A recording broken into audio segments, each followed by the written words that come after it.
Pemirsa, kita awal informasi pada pagi hari ini, Gedung Sekretariat DPP Pemuda Demokrat Indonesia di Jalan Percetakan Negara, Cempaka Putih, Jakarta Pusat terbakar. Sempat terdengar beberapa kali ledakan hingga akhirnya api berkobar.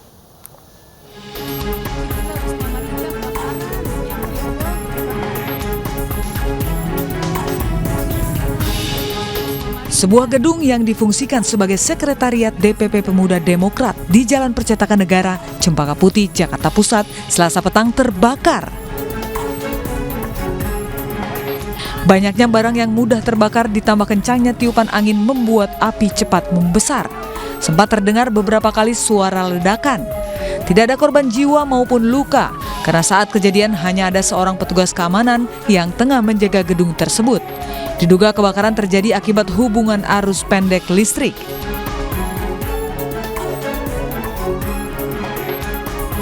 Informasi dari warga itu konsleting listrik. Penjaganya ada satu orang, tapi pada saat kebakaran yang di dalam tidak ada. Semuanya kondusif, korban jiwa nihil. Meski sempat membesar, kebakaran akhirnya bisa dipadamkan 1 jam kemudian setelah 14 unit mobil damkar diterjunkan. Dari Jakarta, Rani Sanjaya, iNews melaporkan.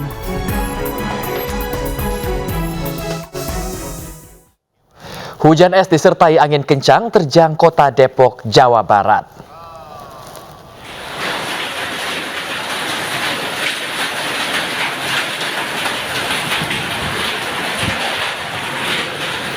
Hujan es dan angin kencang terjadi di sejumlah wilayah di kota Depok, Jawa Barat sekitar pukul 4 sore. Salah satunya di kawasan Margonda Beji. Warga sempat heran ketika hujan timbulkan bunyi yang cukup keras di genteng rumah mereka. Ketika diperiksa, ternyata batu es sebesar kerikil. BMKG prediksi awal tahun 2023 akan terjadi cuaca ekstrim berupa hujan dan angin kencang.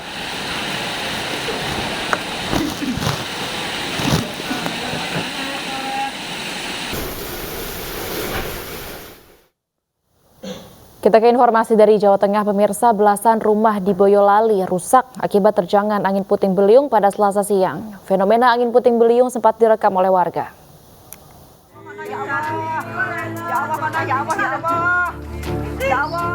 Warga Desa Sambon, Kecamatan Banyudono, Boyolali merekam pusaran angin puting beliung di atas langit.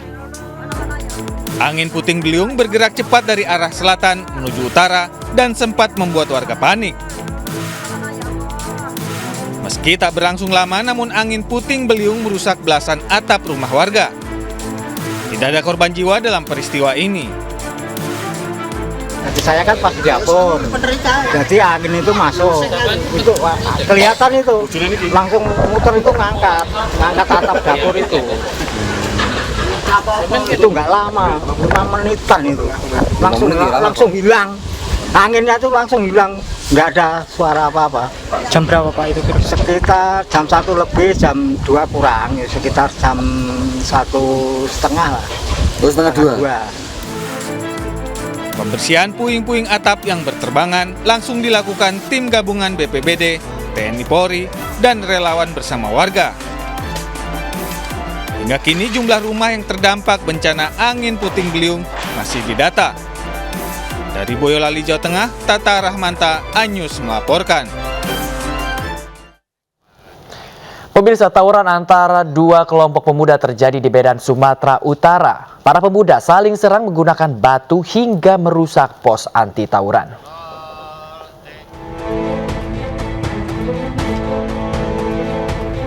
Dua kelompok pemuda Jalan Belanak dan Jalan Alu-Alu, Kota Medan, Sumatera Utara saling serang di kawasan Simpang Jalan Bandeng, Kelurahan Belawan Bahagia, Medan Belawan. Mereka saling serang menggunakan batu dan senjata tajam. Menurut warga, bentrokan terjadi usai kelompok pemuda Jalan Alu-Alu datangi Kampung Belanak dan rusak pos anti tawuran di Simpang Jalan Bandeng. Melihat kampung mereka dirusak, pemuda Jalan Belanak menghalau, kemudian terjadilah tawuran. Warga Kelurahan Belawan Bahagia mengaku pasrah dengan aksi tawuran. Pasalnya segala upaya telah dilakukan untuk mendamaikan kedua kubu, namun tak membuahkan hasil. Bagaimana ya? Ya susah, risau, resah, semualah campur aduk lah semua Pak, nggak ada ketenangan. Nggak ada ketenangan lah hidup ini udah. Asal udah sore, udah mulai orang ini memancing, menyampaikan botol. Sehari berapa kali orang ini? Cuman ini hari terlalu cepat, biasanya habis asar. Aksi tawuran sudah jadi aksi balas dendam selama 1 tahun terakhir. Ironisnya, meski anggota Polres Pelabuhan Belawan telah tiba di lokasi, namun kedua kubu masih saling serang. Dari Medan, Sumatera Utara, Yuda Bahar, Ainus melaporkan. Wakil Ketua DPRD Kabupaten Solok, Sumatera Barat ditangkap saat membawa narkoba jenis sabu. Polisi menyergap pelaku usai bertransaksi dengan kurir narkoba.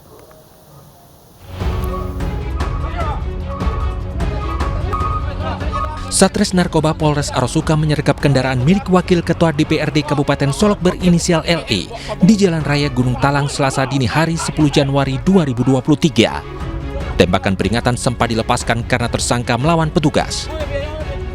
Saat penggeledahan kendaraan, polisi menemukan 1 paket narkotika jenis sabu.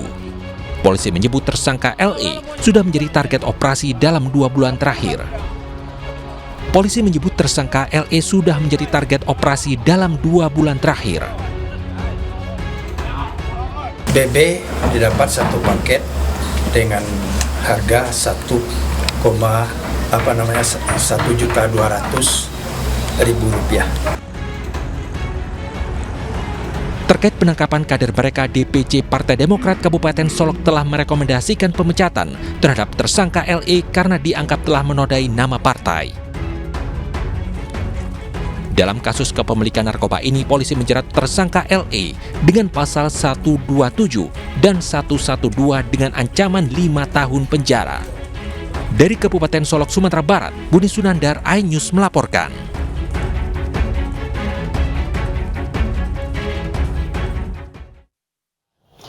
Gubernur Papua Lukas NMB malam tadi tiba di Rumah Sakit Pusat Angkatan Darat Gatot Subroto, Jakarta Pusat. Lukas dibawa ke rumah sakit untuk menjalani pemeriksaan kesehatan.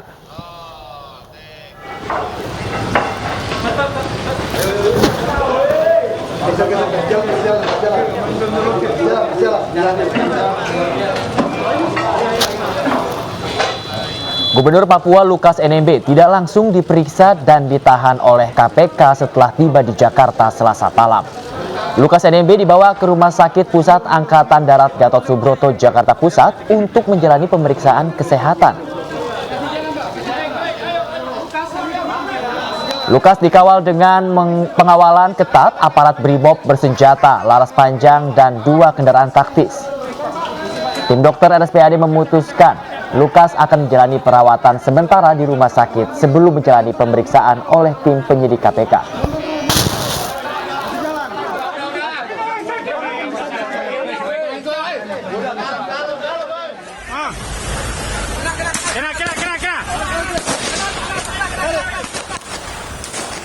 Sebelumnya, Lukas ditangkap saat makan siang di sebuah restoran di distrik AB Pura, Kota Jayapura, Papua.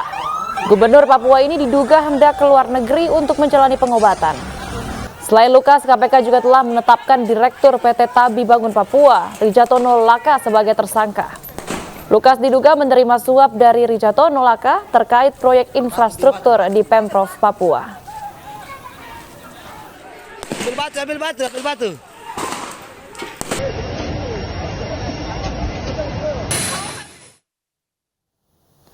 Pasca penangkapan Gubernur Papua oleh KPK, pihak kepolisian menambah 1.000 lebih personel untuk mengamankan 9 wilayah di Papua. Kapolri perintahkan tindak tegas masa pendukung Lukas NMB yang berbuat rusuh. 1 orang pendukung Lukas NMB tewas dalam bentrokan dengan polisi di depan Bandara Sentani, Jayapura.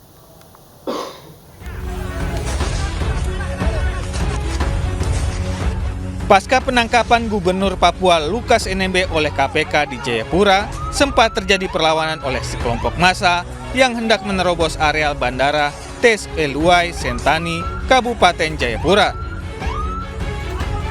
Mereka hendak menghalangi dibawanya Lukas NMB ke Jakarta oleh KPK. Pihak kepolisian terpaksa melakukan tindakan tegas untuk menghalau massa yang menyerang petugas di depan Bandara Sentani. Sedikitnya 4 warga terkena tembakan aparat kepolisian. 1 orang dilaporkan tewas. Sementara 3 warga lainnya masih dirawat di RSUD Kabupaten Jayapura, di mana 2 warga yang terkena tembakan adalah pendukung setia Lukas NMB. Polri menambah 1.000 lebih personel untuk mengamankan 9 wilayah di Papua. Bersama Panglima TNI, Kapolri Jenderal Listio Sigit Prabowo melakukan kunjungan ke Kota Sorong, Papua Barat Selasa siang. Kapolri memerintahkan polisi untuk menindak tegas oknum masyarakat yang berbuat rusuh pasca penangkapan Gubernur Papua Lukas NMB. Memang tadi sempat terjadi aksi bentrok, khususnya pada saat beberapa kelompok mau menyusul ke bandara dan melakukan pelemparan, kemudian ada tindakan tegas yang dilakukan oleh aparat. Namun saat ini situasinya sudah mulai kondusif dan personel kita lakukan penebalan di 9 wilayah. Saat ini situasi di Papua, khususnya Kota Jayapura dan Kabupaten Jayapura berangsur kondusif.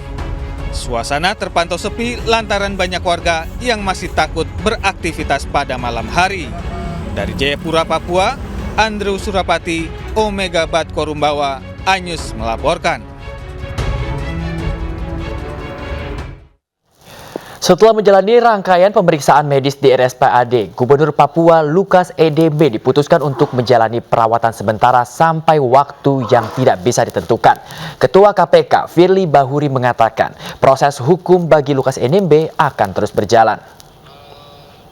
Pertama, kami ingin menyampaikan bahwa hari ini tadi pada jam 12:07 waktu Indonesia Barat, kita telah melakukan upaya paksa terhadap saudara Lukas NMB. Dan tadi pada jam 21:48 saudara Lukas NMB sudah sampai di RSPAD di dalam upaya untuk memastikan kondisi saudara Lukas NMB. Tersangka LE tadi di RSPAD dilakukan pemeriksaan oleh dokter. Dari spesialis saraf ada Dr. Tanop, spesialis jantung ada Dr. Dina, dan juga dilakukan pemeriksaan oleh rekan saya yang memang beberapa waktu lalu kawan-kawan tahu bahwa kita bekerja sama dengan ID. Salah satunya adalah Dr. Pujo dari RSPAD, dan hari ini hadir di tengah-tengah kita. Sebagaimana yang pernah kami sampaikan bahwa kita ingin memastikan bahwa seluruh penegakan hukum itu berjalan. Tetapi juga kita juga harus memperhatikan serta mentaati semua ketentuan hukum dan asas-asas yang berlaku dalam rangka pelaksanaan tugas pokok KPK. Yang salah satu diantaranya adalah menjunjung tinggi hak asasi manusia. Setelah dilakukan pemeriksaan oleh tim dokter RSPAD, baik itu melalui wawancara, keluhan, dan riwayat pengobatan, pemeriksaan tanda vital dan fisik, serta pemeriksaan laboratorium, pemeriksaan EKG, dan pemeriksaan OSG jantung. Tim dokter RSPAD memutuskan, menyimpulkan bahwa terhadap tersangka Lukas NMB diperlukan perawatan sementara di RSPAD untuk kepentingan rencana tindak lanjut, khususnya pendalaman bersama dengan tim Ikatan Dokter Indonesia. Demikian yang ingin kami sampaikan. Terima kasih kepada rekan-rekan semua. Pada prinsipnya, penegakan hukum pemberantasan korupsi tetap berjalan terhadap tersangka Lukas NMB. Dan kami dalam kesempatan ini menyampaikan ucapan terima kasih kepada rekan-rekan Polri, TNI, maupun Badan Intelijen, dan segenap aparat keamanan, tokoh masyarakat, tokoh agama, tokoh pemuda di Papua. Mari kita hormati penegakan hukum ini, dan mari kita wujudkan Papua dan Indonesia bebas dari praktek-praktek korupsi. Ya, sebelumnya pemirsa, proses penangkapan Lukas NMB ini diwarnai beragam drama. Mulai dari mangkir panggilan KPK, penjagaan rumah NMB oleh warga, hingga beredarnya foto NMB berjudi di kasino.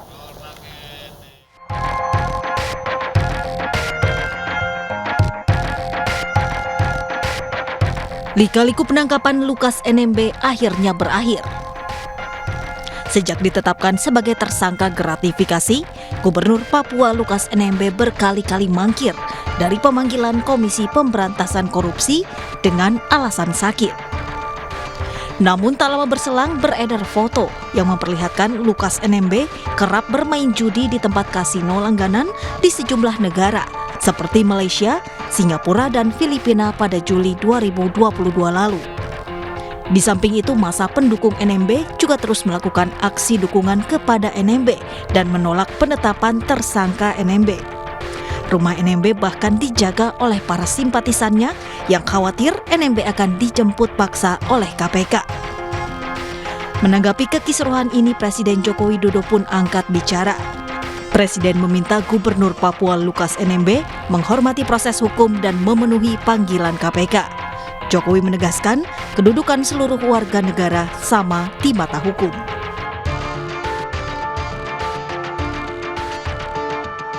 Sementara itu, demi menjemput bola, Ketua KPK Firly Bahuri berangkat ke Papua untuk menemui tersangka dugaan korupsi Lukas NMB. Kedatangan Firly pun menjadi polemik, sebab ini disebut kali pertama Ketua KPK turun langsung menemui tersangka. Gubernur Papua Lukas NMB ditetapkan sebagai tersangka oleh KPK pada 5 September lalu atas dugaan gratifikasi miliaran rupiah. Sepekan setelah ditetapkan sebagai tersangka, gelombang demonstrasi Save Gubernur Papua pun terjadi di sejumlah wilayah.